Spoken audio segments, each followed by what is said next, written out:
Hello, everyone. Welcome to the webinar that we have for you today. This is the first 5 days building a calm, positive classroom from day one of your school year.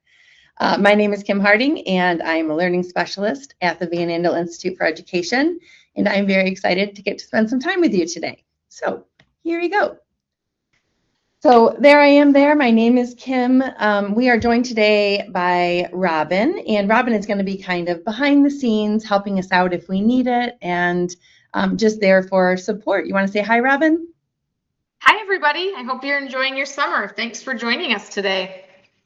Awesome. Thank you, Robin. And there in the middle of your screen as a resource I have for you, there's a hyperdoc here. This kind of just walks through the webinar that I'm going to share with you today, allowing you to see it again, add some notes, however you want to use that. And there are some additional resources linked to that doc for you as well for after the webinar.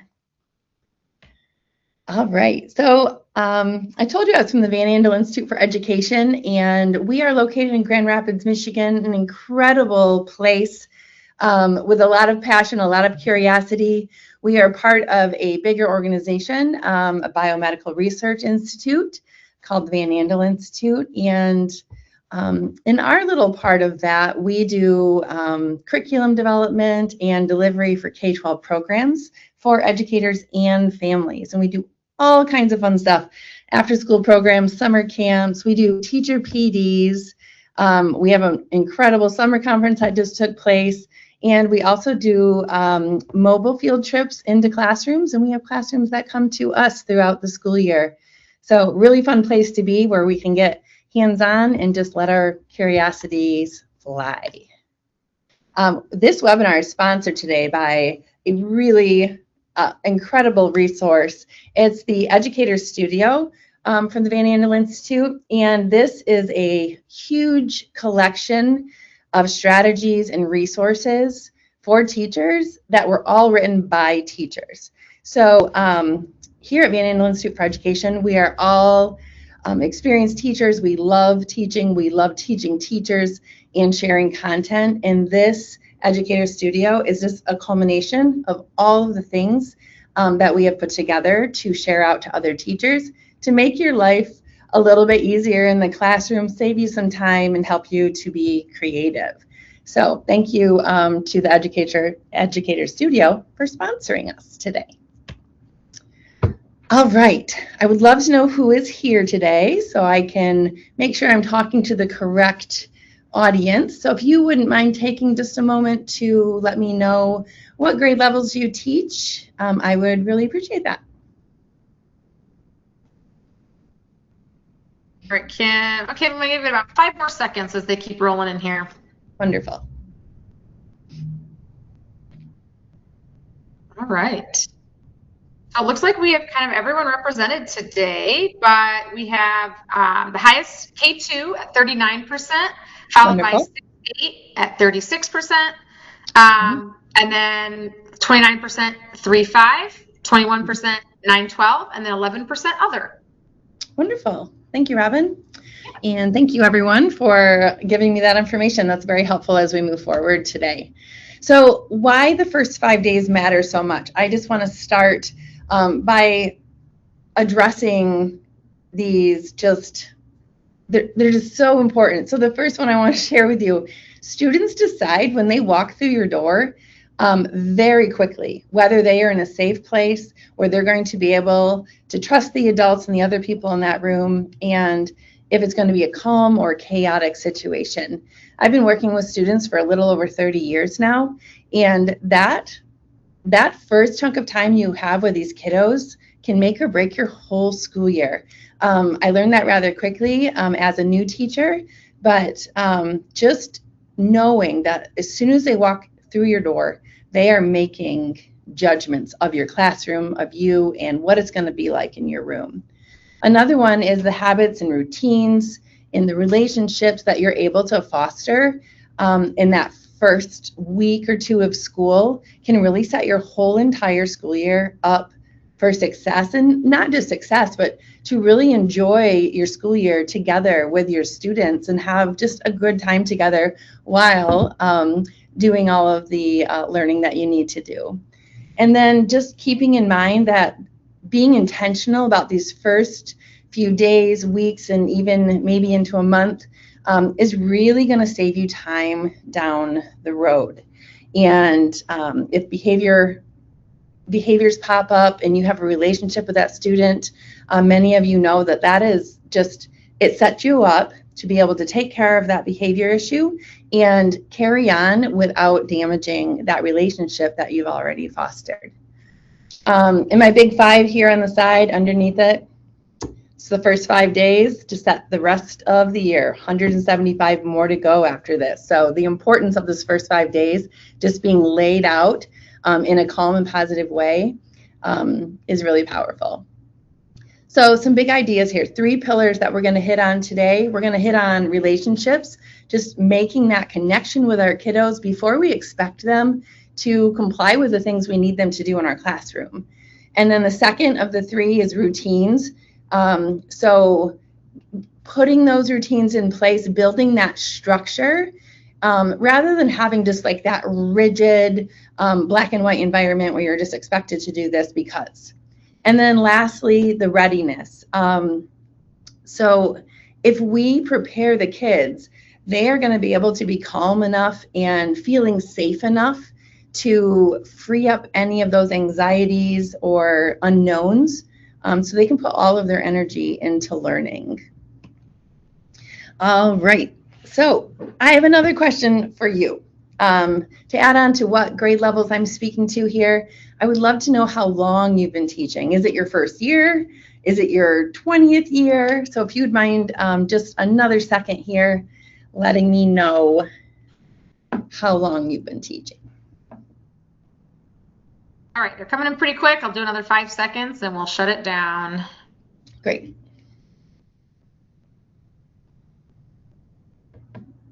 All right. Okay, so nobody in their first year, fun fact. Okay. But we do 50% are 15 years plus, followed by 19% for 6 to 10 and 11 through 15, and then only 13% for 2 to 5. So definitely some more veteran teachers here. All right. Well, that's very exciting. Awesome. Great. Thank you very much for that information. Okay, so day 1, here it is. I know this is a little ways off, but just making sure that you are prepping yourself to make a connection to all of your students. It doesn't matter if it's a kindergartner, 6th grader, 8th grader, making sure every student that walks through your door feels special, feels seen, feels safe, and glad to be there. One thing as a teacher in the classroom that I really had to keep front of mind all of the time, just because you get so busy and you have so much on your plate, especially at the beginning of the year when you have to like manage all the logistics of getting the school year started, meeting all of your kids and the logistics behind each kid and their family, just making sure everything falls into line. I always had to really keep right here that each one of these kids is an individual little human, right? Like this, it seems silly to say it out loud, but honoring them as a person, not just one of your students. And for me, that helped me see each one of my students as an individual who has needs. And I almost tried to think of them like my own children. Like, how would I want my kids' teacher to talk to them, to interact with them? So just making sure they feel important, that you're there for them, they're safe, which hopefully in turn makes them glad to be there. So you can do really quick get to know you things as the students enter your room. I know there's a lot of people that just have activities on the tables or the desks, whatever that workspace is. So as they trickle in, they have something to do, bell work, those types of things. But there are a lot of things that you could do outside of that, whether that is walking right into a space where there is a conversation started by a prompt on the board where kids can meet and greet in an open space and discuss a prompt. You could have that be something that drives or starts your day every day. So that prompt could be kind of a clue in what's going to happen later in that day. And as the kids trickle in, more and more kids can join that conversation. That is something that worked really well in my classroom. They looked forward to it, and it was just great. So also that first day, trying to keep everything calm. And depending on what level you're teaching, the kids are going to be all over the place here. So just trying to maintain that space where everyone just kind of feels relaxed, warm, and they just are comfortable and feeling safe enough. And we can help them do that by making it predictable, right? Letting them know what's going to happen that day on that first day, because they're in a new space.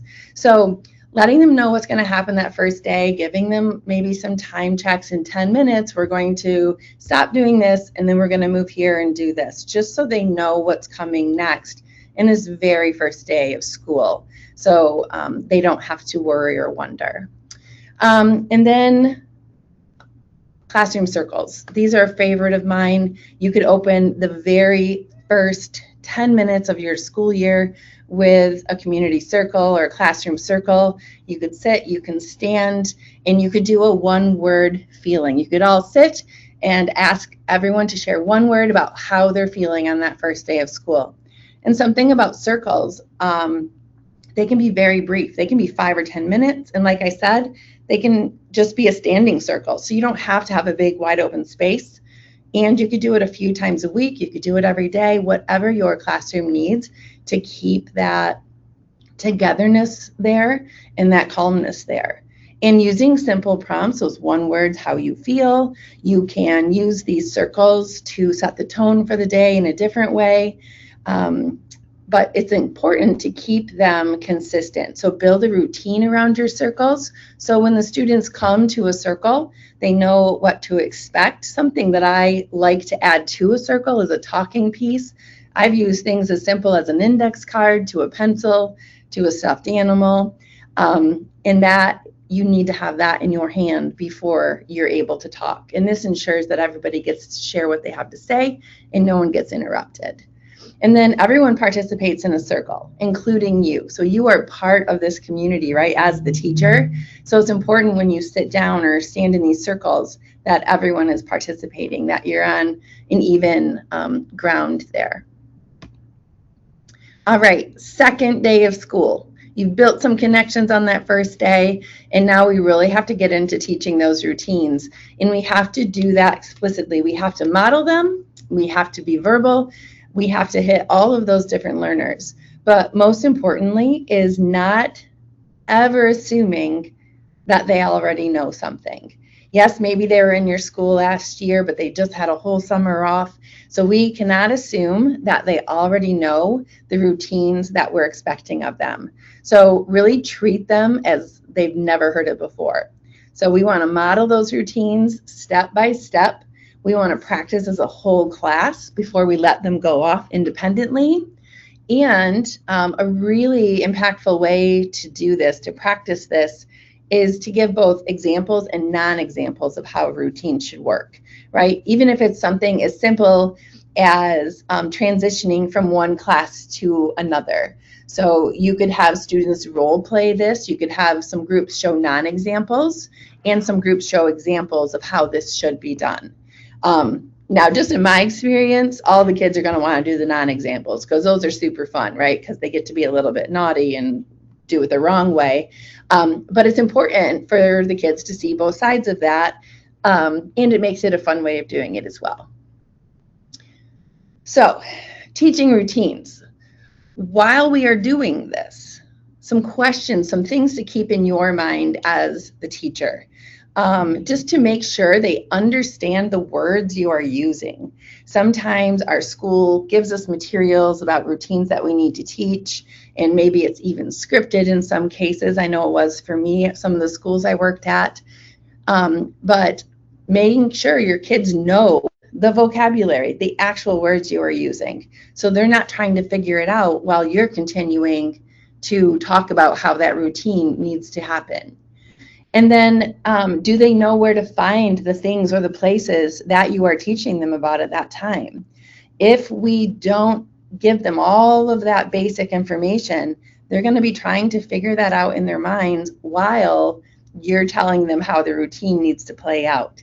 So making sure they know where to find, whether it's supplies or the cafeteria.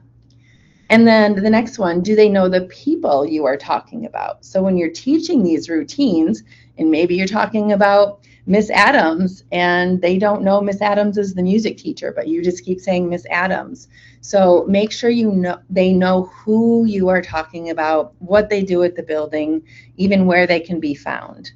And then lastly, like, do they understand why that routine matters? How does that help the community in the classroom? How does it make things stay nice and calm and a positive environment for everyone? All right, day 3. Day 3 is practice and feedback. So you've built those relationships, you have directly taught those routines, and now we need to practice them and build some habits that are going to last us throughout the school year. So with this practice, it's important to give some very specific feedback, right? So we're going to reteach any routine that was a little bit rocky, or maybe you're doing some reflecting with your students and they don't quite remember how they're supposed to do something. So making sure you're reteaching any routines that need to be retaught, or if there are gaps, and then give specific praise and feedback while we are practicing. So if you see someone do something that is perfect, you can be like, wow, I really love how they walked over to our lineup spot, faced the door. Now I know that they're ready to go. Something as simple as that is going to give the message to all of the other kids that didn't quite do it that way, that is what the teacher is looking for. That is what is expected. And really watching the kids fall in after some specific praise is pretty cool. It's pretty magical in the classroom. There's so much power and positivity coming from the teacher to the students, because ultimately I feel like they do want to do what's right and make good decisions. And then the last one on this one is redirect calmly, privately, not publicly. So a lot of you have been in the classroom for a while, and this is a pretty standard rule, right? Don't call out the kids.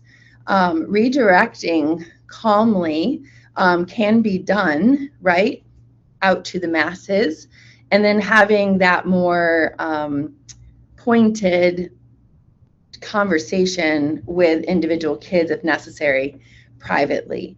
But to maintain that calm positivity in your classroom, you have to maintain that safe space where they know if they mess up, they're not going to be shamed or embarrassed or anything like that.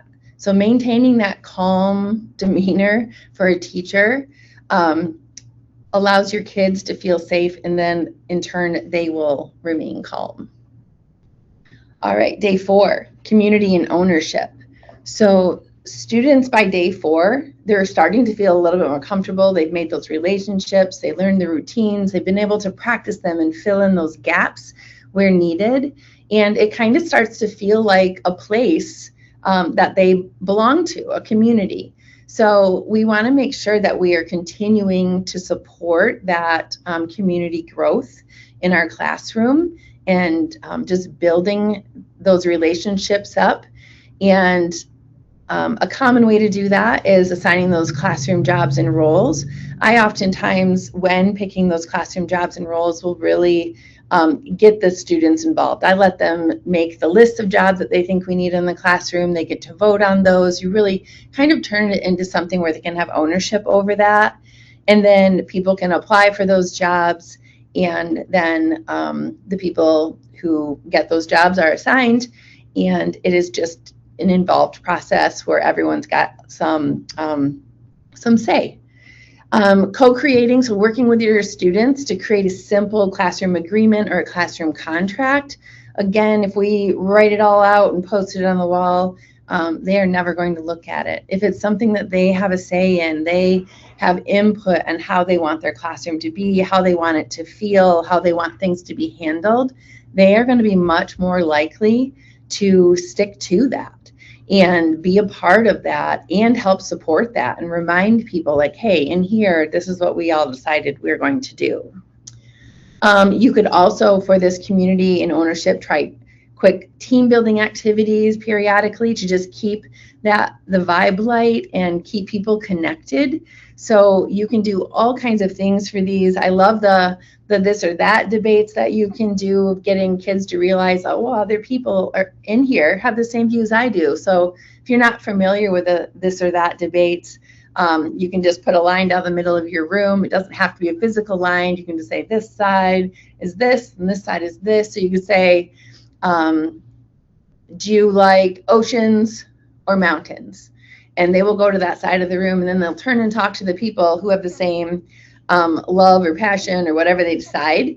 And it just allows you, again, to build that community. They might end up with students or classmates that they haven't talked to yet. So that's a really, really good one to do that. If you want something more involved for a team building activity, one of my favorites, and it's very fun to watch for the teacher, is the tarp flip, or you can do it with a towel flip, where you break your students up into teams of 4 or 5. If you get larger than that, it becomes way more difficult to be successful. But you put a beach towel down or a small tarp down for each group, and they all stand on this towel or tarp, and then they have to do some problem solving and some creative and critical thinking, and definitely communicate to figure out how are they going to flip that over while they are still standing on it, and no one is allowed to step off the edge.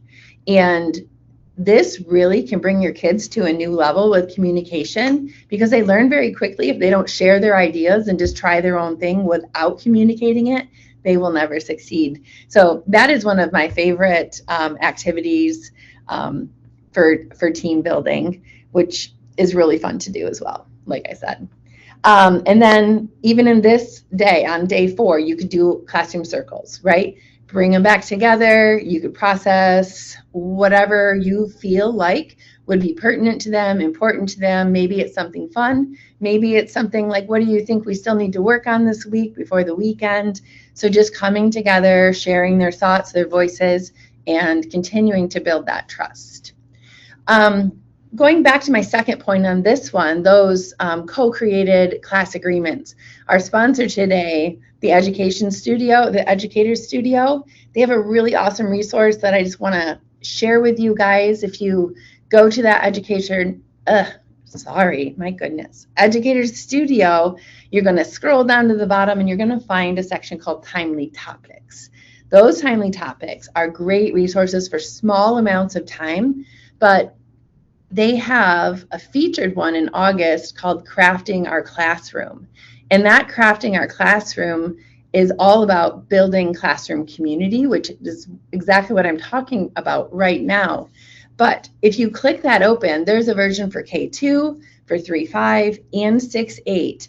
And it helps you walk through, it gives you all the slides you need to go through and build the classroom contract and work collaboratively to do that. And then there's a second part to this where you can create a collage that represents those norms that you have in your classroom. So you get that visual, again, where everybody has a hand in developing that, and you're able to be creative together and communicate and make sure everybody is really represented. All right, day 5, independence and reflection. So the focus here is that the students are trying to start to lead those routines. They're kind of doing them independently, and you can step back and watch. We don't know what we're going to see, right? It's day 5 of school, but being able to allow yourself to step back and watch things unfold to see where those gaps still might be as you wrap up that first week of school. So allowing the students to run those routines with minimal prompting really lets you see how well they process the information and how well they internalize that, so they can then go through it independently. reflecting together. Again, I would pull them together. You can just do a class meeting or class circle and talk about what's working, what's not working, what do we still need to practice today before we move on to week 2 of school.